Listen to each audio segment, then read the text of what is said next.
There are moments in your life that arrive disguised as something ordinary. They don't announce themselves with thunder or a seismic shift. They come quietly, dressed in the mundane fabric of a Tuesday evening or the simple gesture of a helping hand. They are the moments that, in retrospect, cleaved your life into a before and an after. You only recognize them by the echo they leave behind, a faint ringing in your soul that tells you nothing will ever be quite the same. For me, that moment smelled like the clean, faint scent of Julian's laundry detergent and felt like the smooth, cool silk of a tie slipping through his fingers. He was straightening my tie, a simple, friendly act. And then he wasn't. He stood before me in the soft light of the hallway, his brow furrowed in concentration. The world outside our apartment was a symphony of city sounds, the distant wail of a siren, the rumble of a passing train, the hum of 1,000 lives moving in parallel. But inside, in that narrow space between the living room and the front door, the only sound was the whisper of fabric and the soft, unsteady rhythm of my own breathing. I was dressed for my first solo photography exhibition. It was the culmination of years of work, of chasing light in forgotten alleyways and capturing ghosts on silver gelatin. My suit felt foreign, a costume for a person more confident than I was. The tie, a dark navy silk, felt like a noose I had willingly placed around my own neck. Julian, ever the pragmatist, had noticed my fumbling attempts in the reflection of the hall mirror and stepped in without a word. His hands were warm and sure. They were hands I knew better than my own. I had watched them type furiously on a keyboard, code scrolling past in a waterfall of green and black. I had seen them grip a basketball, spin it on a fingertip, and release it in a perfect, arching shot. I had seen them clench in frustration and gesture wildly to make a point. Now, they were working the knot of my tie, his knuckles brushing against my throat with an intimacy that felt both accidental and profound. My entire nervous system lit up at the contact. It was a familiar agony, this proximity to him. For years, I had existed in his orbit, a quiet moon to his brilliant sun, content to reflect his light while hiding my own tidal pull. "There," he said, his voice a low murmur that seemed to vibrate directly into my sternum. He gave the knot one last, perfect tug, his gaze lifting from his handiwork to meet mine. His eyes, the color of moss after a rain, held a strange, unreadable depth. They weren't just looking at me. They seemed to be searching for something within me. The air grew thick, heavy with unspoken things, with the history of our friendship, with the silent, secret language of my own heart. He smoothed the lapels of my jacket, a gesture that was both brotherly and something else entirely, something proprietary. His hands lingered for a fraction of a second too long on my shoulders. "You'll be great," he said, and the smile that accompanied the words didn't quite reach his eyes. It was a fragile thing, a mask he had been wearing for months. I nodded, my throat too tight to form a reply. I could feel the seconds ticking by, the gallery waiting, my future waiting. I had to leave. It was the logical, expected thing to do.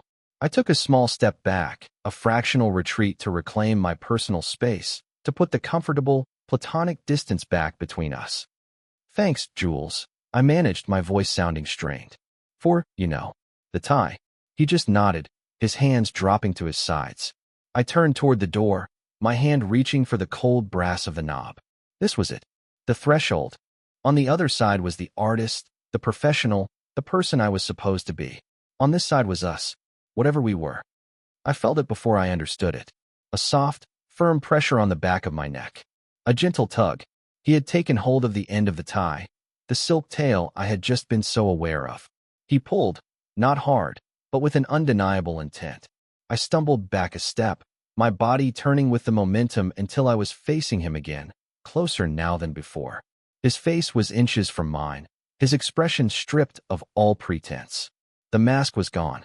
In its place was a raw, desperate vulnerability that mirrored the secret ache in my own chest. "Stay," he whispered. The word was not a request. It was a confession.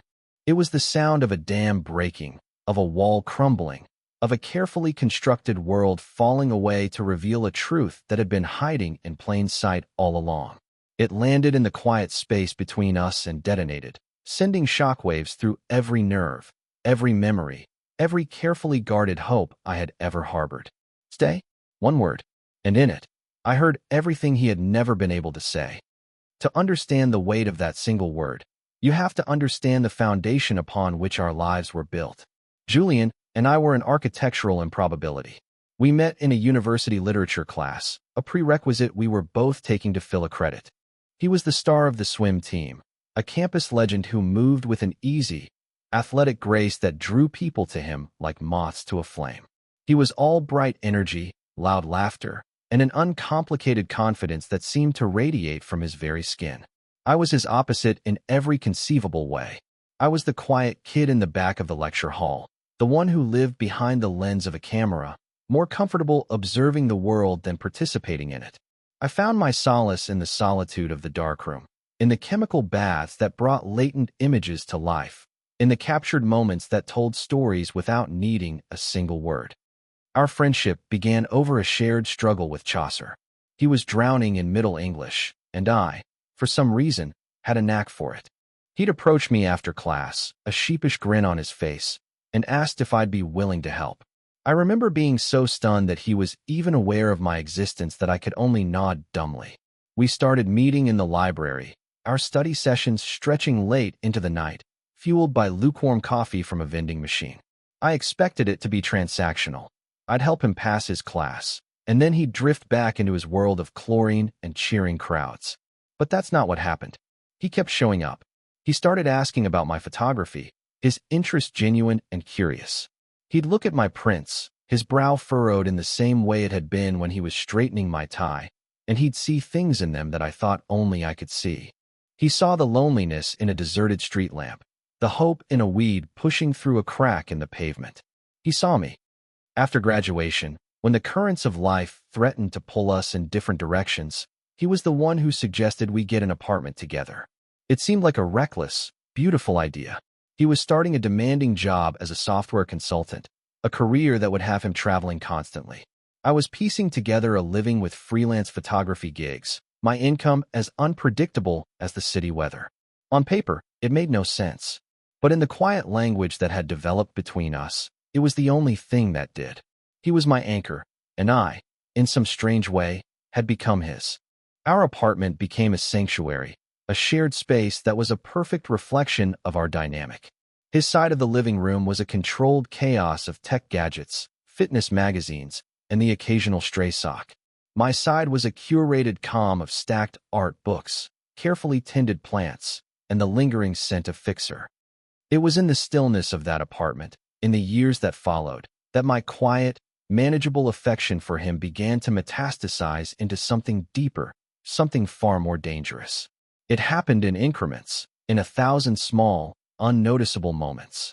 It was in the way he'd come home from a long business trip, drop his bags by the door, and his entire body would seem to exhale, his shoulders slumping in relief as he said, "God, I'm home." It was in the unconscious habit he had of seeking me out, no matter where I was in the apartment, just to be in the same room, sitting in silence while he scrolled through his phone and I edited photos. It was a form of gravity, this pull between us, and I learned to live with the constant, low-grade ache of it. I learned to build walls within myself, rooms where my true feelings could be stored, locked away from the pristine, fragile architecture of our friendship. I became a master of interpretation, a scholar of his smallest gestures. I could tell his mood by the sound of his key in the lock. I knew the difference between his tired sigh and his frustrated sigh. I cataloged the way his eyes would crinkle at the corners when he truly smiled, a rare and brilliant event that always felt like a private gift. And I watched him fall in love. Not with me, of course, with others. There was a succession of girlfriends, bright and lovely women who fit into his world in a way I never could. I played my part beautifully. I was the supportive best friend, the one who listened to him talk about first dates, the one who offered advice, the one who smiled and said all the right things when he brought them home to meet me. Each time was like a small, private death. I would retreat into the darkroom of my own mind, watching the image of them together develop, burning itself into my memory. I would feel the walls I'd built around my heart strain and crack, and I would spend weeks patching them up with the spackle of denial and self-preservation. His longest relationship was with Chloe. She was a lawyer, sharp and ambitious and funny. On the surface, she was perfect for him. They were a power couple, their calendars a dizzying whirlwind of social engagements and professional obligations. When they were together, Julian seemed to shine even brighter, his energy amplified by hers. I told myself I was happy for him, and a part of me truly was. To see him happy, to see him loved, was a joy that was pure and separate from my own selfish longing. But there was another part of me, a darker, more honest part, that saw the subtle dissonances. I saw the way his smile sometimes seemed more like a performance. I noticed that the quiet moments of shared space between us, the silent gravitational pull, began to increase in frequency, as if he were seeking refuge from the noise of his own life. He'd come home from a dinner party with Chloe and her friends and find me on the couch, and the relief on his face would be so palpable it was almost a physical thing. He was a ship returning to a quiet harbor after navigating a storm I couldn't see. I never said anything. What was there to say? My love for him was a language I had sworn myself to never speak aloud. It was the subtext to our entire relationship, the invisible ink in which our story was written. To speak it would be to expose it to the air, where I was certain it would disintegrate, taking our friendship along with it. So I remained the quiet observer, the keeper of his secrets and my own. I convinced myself that this was enough. To have him in my life in any capacity was better than not having him at all. It was a fragile peace, a carefully negotiated truce with my own heart. But it was a peace I was willing to protect at any cost. I had built my home on this fault line, and I had learned to live with the constant tremors. I thought I could live there forever, but I had underestimated the tectonic forces at play, the slow, inexorable drift of continents that was about to bring our worlds crashing together. The shift came, as such things often do, not as a gradual change, but as a sudden, violent cataclysm. It was a Tuesday in late October, the kind of day when the sky is a flat, unforgiving gray and the wind has a cruel, biting edge. I was in the darkroom, a small, windowless bathroom I had converted with blackout fabric and a second-hand enlarger. I was lost in the process, in the alchemy of light and chemistry, watching an image of a rain-slicked street emerge in the developer tray. It was my sanctuary, a place where the clamor of the world and the noise of my own heart were muted. The only sound was the gentle sloshing of liquid and the hum of the safe flight. That's why the sound of the front door slamming open was so jarring. It wasn't Julian's usual entrance. There was no casual dropping of keys into the ceramic bowl by the door, no weary sigh. It was a sound of pure, unadulterated violence. I froze, my hand hovering over the tray. A moment later, I heard a crash from the living room, the sickening sound of something ceramic shattering against a wall. My heart hammered against my ribs. I quickly moved the print to the stop bath, rinsed my hands, and pushed through the heavy curtain that served as my darkroom door. The scene that greeted me was one of quiet devastation. Julian was standing in the middle of the living room, his back to me. His shoulders were shaking. At his feet were the shattered remains of a vase, a beautiful piece of pottery Chloe had given him. Shards of blue and white were scattered across the hardwood floor like fallen petals. The flowers it had held were strewn amongst the debris, their stems broken, their bright colors looking obscene in the wreckage. "Jules?" I asked, my voice barely a whisper. He didn't turn around. He just stood there, his body rigid with a tension that seemed to suck all the air out of the room. I took a tentative step forward, my bare feet carefully avoiding the glittering fragments of porcelain. I could see the muscles in his back bunching and releasing under his shirt. He was a coiled spring, a storm cell gathering energy. I had never seen him like this. Julian was the steady one, the unflappable one. He met life's challenges with a determined grin and a plan of attack. He did not break things. He did not stand silently in the ruins. "It's over," he said, his voice thick and broken. He finally turned to face me, and the sight of him stole the breath from my lungs. His face was a wreck. His eyes were red-rimmed and hollow, his skin pale and stretched tight over his cheekbones. He looked like a man who had been hollowed out from the inside, a beautiful building reduced to a burnt-out shell. "Chloe, where it's over." He didn't need to say more. I didn't ask for details. The pain was radiating off him in waves, a palpable force that made the air around him shimmer. In that moment, he wasn't the campus legend or the confident consultant. He was just a man whose world had been shattered. My carefully constructed walls, the ones that separated my feelings from our friendship, crumbled to dust. There was no room for self-preservation, no space for the fear of what might be revealed. There was only him, broken and bleeding in the middle of our living room. I closed the distance between us and wrapped my arms around him. He collapsed against me. It was the only word for it. The tension went out of him all at once, and his full weight sagged against my chest. His arms came around my waist, clutching at the back of my shirt like a drowning man grabbing for a life raft. A sob ripped through him, a raw, guttural sound of pure agony that he buried in my shoulder. I just held him, my hand stroking the back of his head, my cheek pressed against his hair.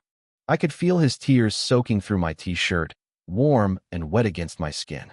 We stood like that for a long time, a silent, unmoving statue of grief and comfort in the center of the wreckage. The city hummed on outside, oblivious. In our small apartment, a world had ended, and a new one, terrifying and unknown, was beginning to form. That night was the beginning of the ritual. The breakup with Chloe had done more than just break his heart. It had fundamentally destabilized him. The confident, extroverted man I knew had been replaced by someone haunted and restless. He couldn't sleep. He couldn't be alone.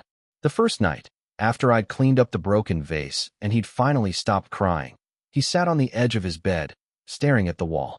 I had brought him a glass of water and was about to say goodnight, to retreat to my own room and leave him to his grief. But the look on his face stopped me. It was a look of pure, unadulterated panic. "Don't go," he said, his voice small. "Please, can you just stay for a bit?" So I stayed. I sat in the worn armchair in the corner of his room while he lay down, fully clothed, on top of his covers. We didn't talk. I just sat there, a silent sentinel, until the tense lines of his body finally softened and his breathing deepened into the slow, even rhythm of sleep. Only then did I slip out, closing his door quietly behind me. The next night was the same, and the night after that. But on the fourth night, the armchair wasn't enough. He was tossing and turning, caught in the grip of a nightmare, his hands clenched, muttering Chloe's name in his sleep. I went to his side, resting a hand on his shoulder to soothe him.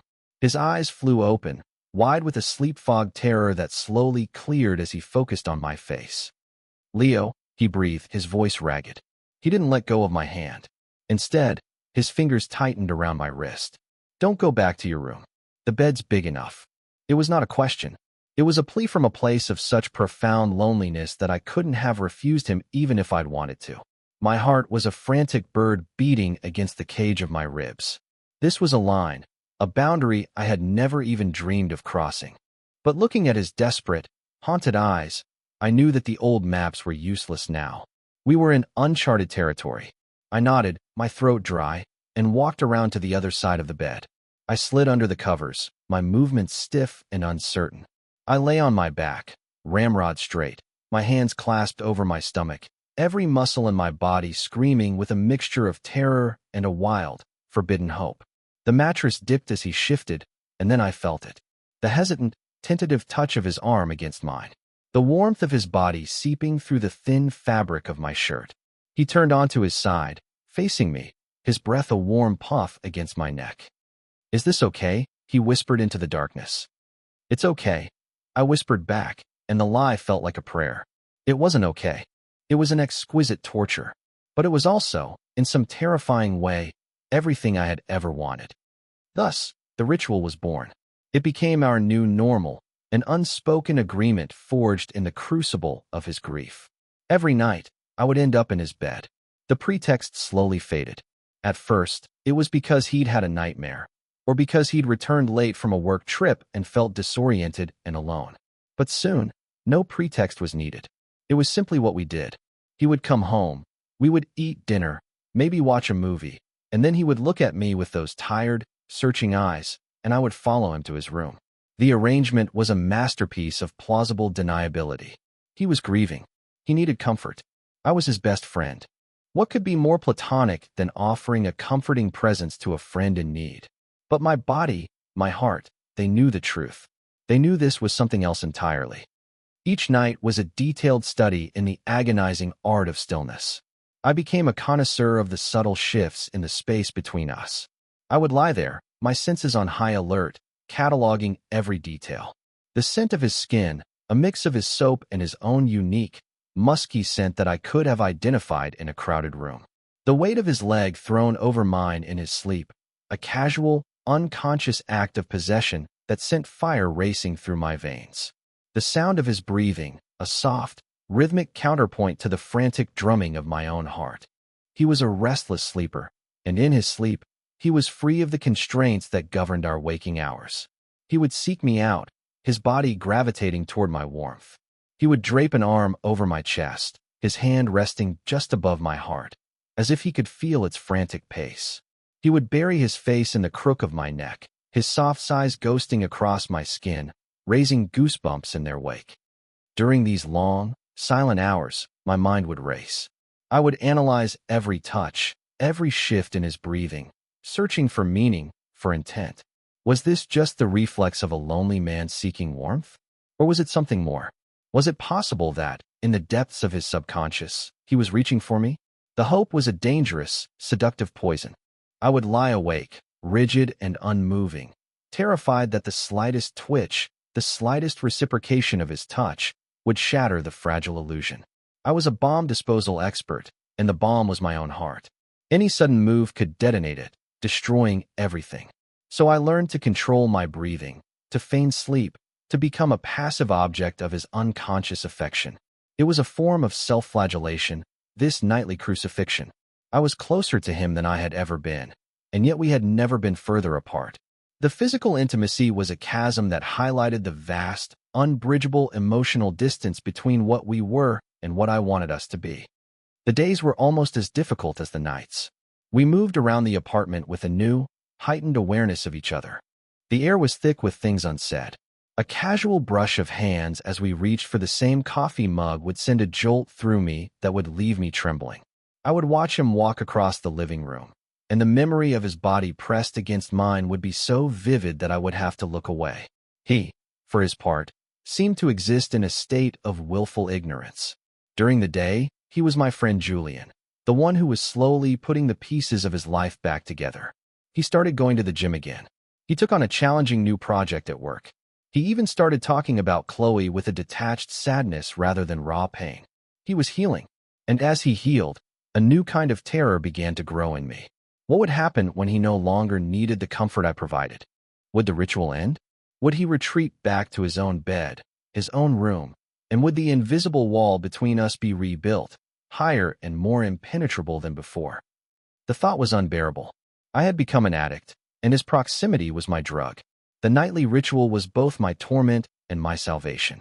It was destroying me, piece by piece, but I couldn't imagine living without it. I started documenting it in my own way. I couldn't photograph him, not like that. It would have felt like a violation, a theft of a vulnerability he wasn't even aware he was offering.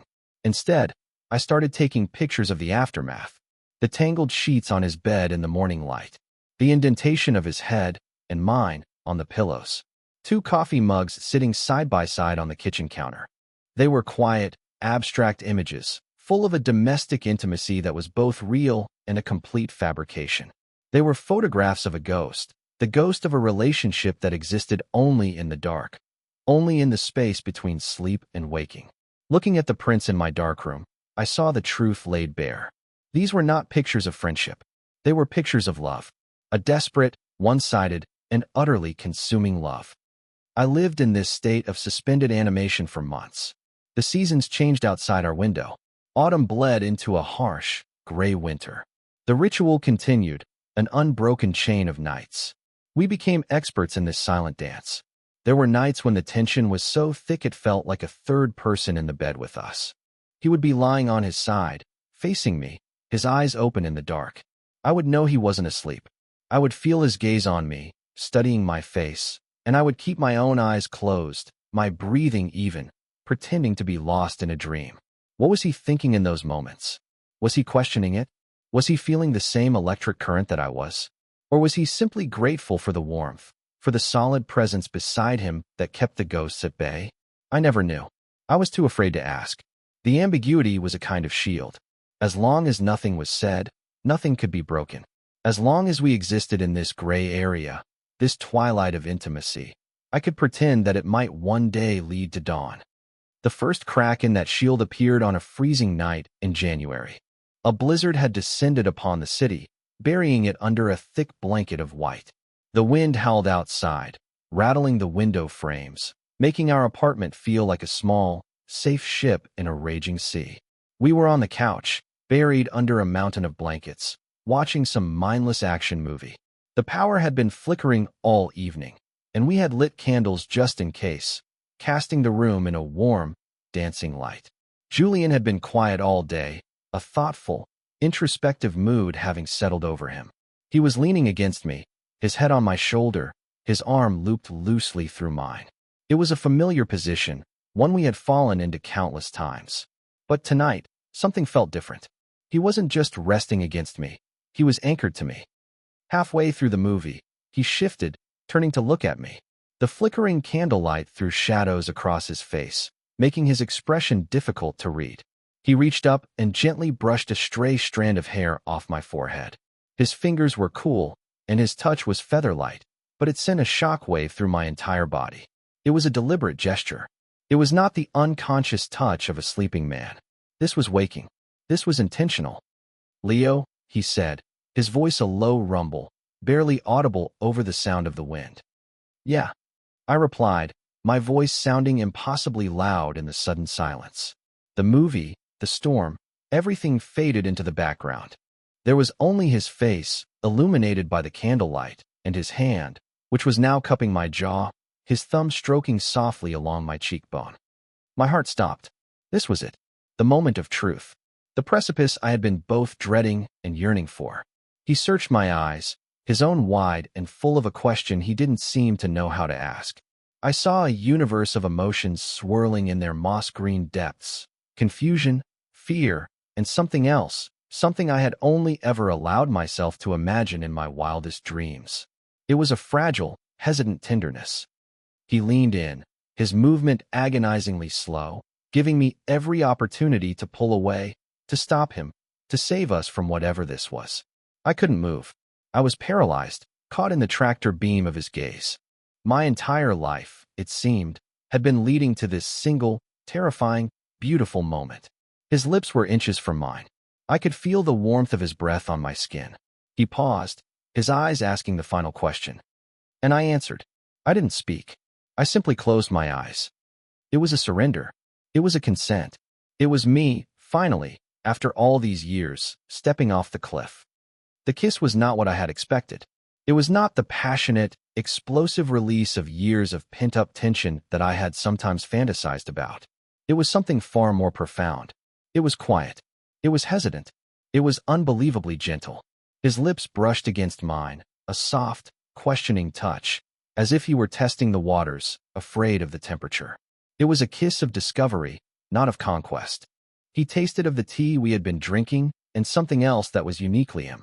I felt a tremor run through his hand where it rested on my jaw, and I realized with a jolt that he was just as terrified as I was.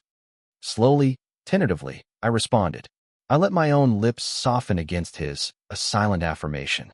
A small, shaky sigh escaped him, a sound of relief, and he deepened the kiss slightly, his mouth moving against mine with a slow, exploratory rhythm. It was like two people meeting in the dark, learning the shape of each other's faces with their hands. We were learning the shape of each other's souls with our mouths. My hand came up to rest on his chest, right over his heart, and I could feel it hammering away, a frantic, wild rhythm that matched my own. In that moment, we were two perfectly synchronized clocks, two hearts beating as one. It couldn't have lasted more than a minute, but it felt like an eternity. When he finally pulled back, he didn't go far. He rested his forehead against mine, our breath mingling in the small space between us. His eyes were still closed. The candlelight flickered, casting our intertwined shadows on the wall behind us, making us look like a single, inseparable entity. Neither of us spoke. The silence that followed was not the tense, questioning silence of our nights in his bed. This was a new kind of silence. It was heavy, yes, but it was also filled with a fragile, shimmering awe. We had crossed a line. We had stepped out of the gray area and into a world of vibrant, terrifying color. The old map was gone, burned to ashes by the soft flame of that single kiss. We were truly in uncharted territory now, and for the first time, I felt a spark of hope that we might be able to navigate it together. The hope was a fragile, newborn thing, and it was murdered at dawn. I woke up on the couch, a stiff blanket tangled around my legs, and a crick in my neck. The storm had passed. A pale, watery sunlight was filtering through the windows, illuminating the dust motes dancing in the air. For a disoriented moment, I thought he was still there with me. The indentation on the cushion next to me was still fresh. The scent of him lingered in the blanket. But the apartment was silent. Too silent. A cold dread began to seep into my bones, chilling me more than the morning air. I pushed myself up and saw it. A single sheet of paper, torn from a legal pad, sitting on the coffee table. It was weighted down by a cold, half-empty mug of tea. His handwriting, a familiar, spiky scrawl, covered the page. Leo. Had to catch an early flight for the Boston project. Forgot to tell you it got moved up. Sorry for the mess. Talk soon. Jules. That was it. No mention of the kiss. No acknowledgement of the earth-shattering shift that had occurred between us just hours before. Sorry for the mess. Was he talking about the blankets on the couch? Or was he talking about us? The ambiguity was a deliberate cruelty. He had fled. He had seen the new world we had glimpsed, been terrified by its landscape, and had run back to the safety of the old one, leaving me stranded and alone on the shore. The fragile hope in my chest shattered into a million tiny, razor-sharp pieces. I crumpled the note in my fist, the paper crackling in the quiet room. I had been a fool. I had mistaken a moment of lonely, grief-stricken confusion for something real. He hadn't been discovering a new truth. He had simply lost his way in the dark and stumbled into me. And now, in the clear, harsh light of day, he was ashamed. He was running. The days that followed were some of the longest of my life. The silence from him was a physical presence in the apartment. His room, with its neatly made bed, felt like a museum exhibit. I walked past his closed door and felt nothing but a hollow ache. The ritual was broken. The shared space we had created was gone. I was alone again. But this new loneliness was infinitely worse than the old one. The old loneliness had been tinged with the hope of proximity. This new one was filled with the certainty of rejection. He had been in my arms. I had felt his heart beat against mine, and he had left. His texts were brief and professional. Landed safely. Boston is freezing. Project is a nightmare. He kept the conversation focused on the mundane, the logistical. He built a wall of words between us, each one a brick of avoidance. I tried, once, to breach it. Are we going to talk about the other night? I typed, my thumb hovering over the send button for a full 10 minutes. My heart hammered. It felt like standing on the edge of a cliff again, but this time, I knew the fall would be fatal. I deleted the message. I couldn't force it. I couldn't beg for an acknowledgement he was so desperate not to give.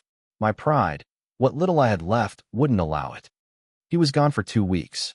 It felt like 2 years. I threw myself into my work. I spent hours in the darkroom, the chemical smell a sharp, acrid comfort. I printed the photos for my upcoming exhibition, my hands moving with a mechanical precision that my mind couldn't muster. The images stared back at me from the developer tray, mocking me with their quiet intimacy. The tangled sheets, the 2 coffee mugs. They were relics of a life that no longer existed. They were proof of my own spectacular delusion. I was just the quiet observer, after all. I had mistaken my vantage point for a place in the story. I had forgotten the cardinal rule of observation: never interfere with the subject.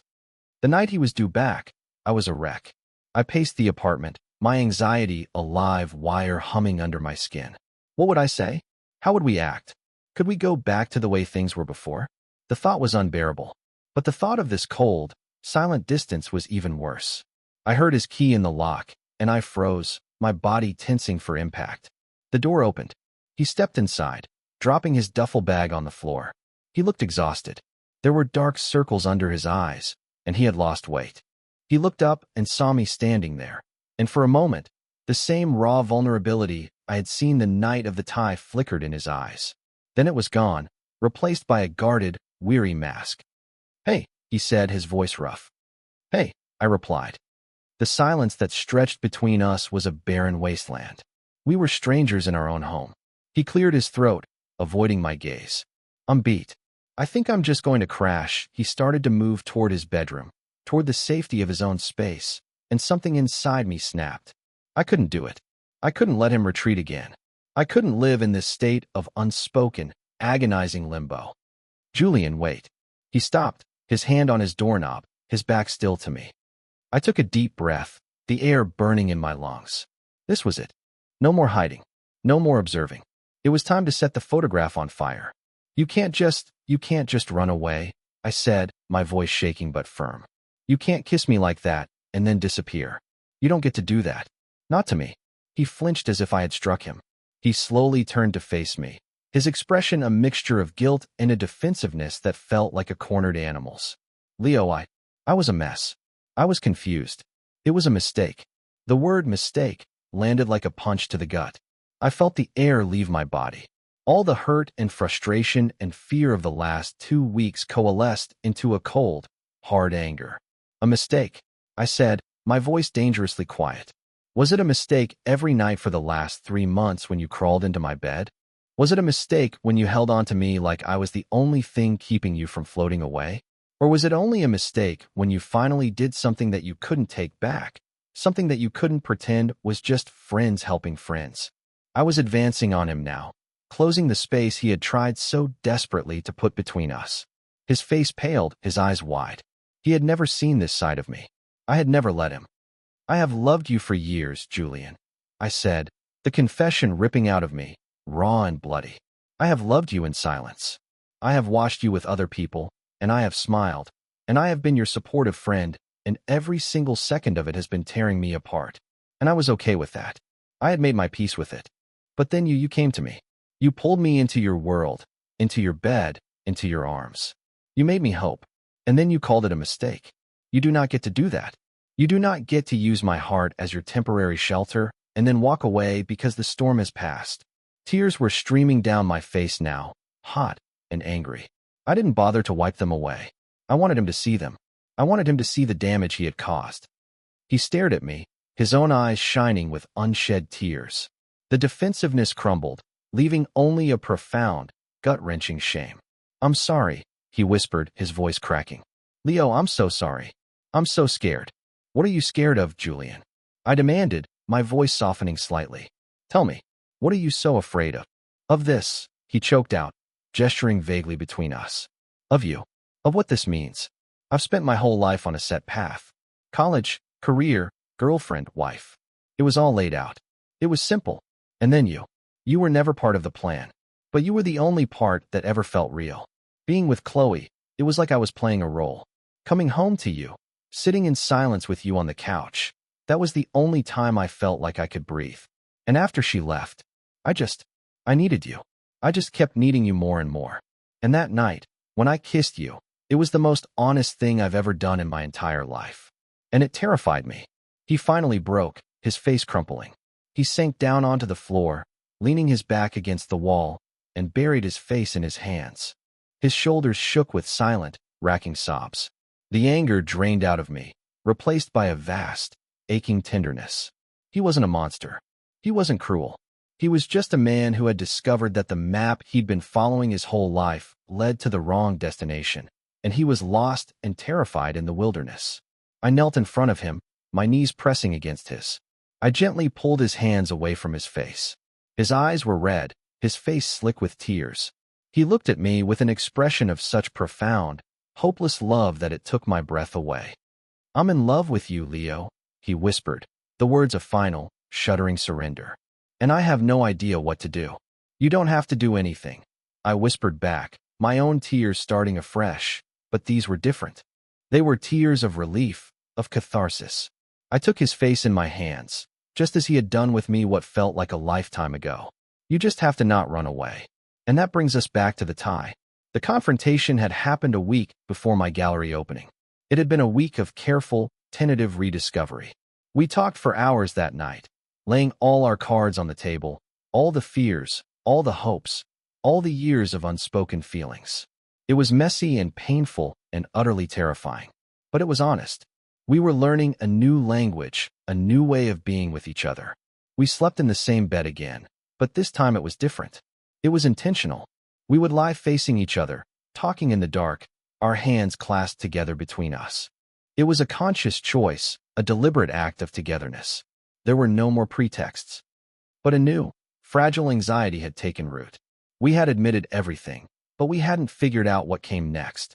We were in a liminal space, no longer just friends, but not yet something else. The old dynamic was gone, but a new one hadn't fully formed. There was a hesitancy to our touches, a question in our eyes. We were two people who had confessed a desire to build a house together, but were still just standing on the empty plot of land, holding the blueprints, afraid to break ground. So when I got dressed for my exhibition, it felt like a test. This was my world, the one I had built for myself, separate from him. It was a step back into my individual life. As he stood before me, fussing with my tie, the old fear crept back in. Was this all a dream? Would I walk out that door and come back to find it had all evaporated? His gesture was so familiar, so friendly, so platonic. It felt like a retreat, a step back into the safety of our old roles. My heart began to ache with the old, familiar pain. He finished with the knot, his hands smoothing my lapels. "You'll be great," he said. The words were the same as they had been in my memory of this moment, but my hearing was different now. I heard the tremor in his voice, saw the fear in his eyes. He was afraid, too. He was afraid I was leaving, that I would step into my world and leave him behind in his own confusion. I turned to go, my body acting out the script of my own anxiety. My hand was on the doorknob, and then came the tug, the gentle, insistent pull on the silk tie. He drew me back into his space, back into our shared world. I stumbled into him, my chest flush against his, and looked up into his face. The fear was gone. In its place was a fierce, desperate certainty. "Stay," he whispered. And this time, I understood. It wasn't the confession of a man lost in the dark. It was the plea of a man who had finally found his light and was terrified of it being extinguished. It wasn't a demand born of confusion. It was a request born of love. It was him, finally, choosing to break ground. A slow smile spread across my face, the first truly, uncomplicatedly happy smile I had felt in years. I reached up, my fingers covering his on the tie. Then, slowly, deliberately, I untied it. I loosened the perfect knot he had just made and pulled the silk free from my collar, letting it drop to the floor between us. I took off my suit jacket and let it fall beside the tie. "Okay," I said, my voice clear and steady. I was supposed to be at my gallery, shaking hands and accepting congratulations. I was supposed to be launching my career. But I knew, with a certainty that resonated in the very marrow of my bones, that the most important thing in my life was not on the other side of that door. It was right here, in front of me, his hand still resting on my chest, his eyes shining with a love that I finally knew was real. The exhibition could wait. My whole life, I had been the observer, capturing fleeting moments. But this was not a moment to be captured. It was a moment to be lived. We didn't end up in his room or my room that night.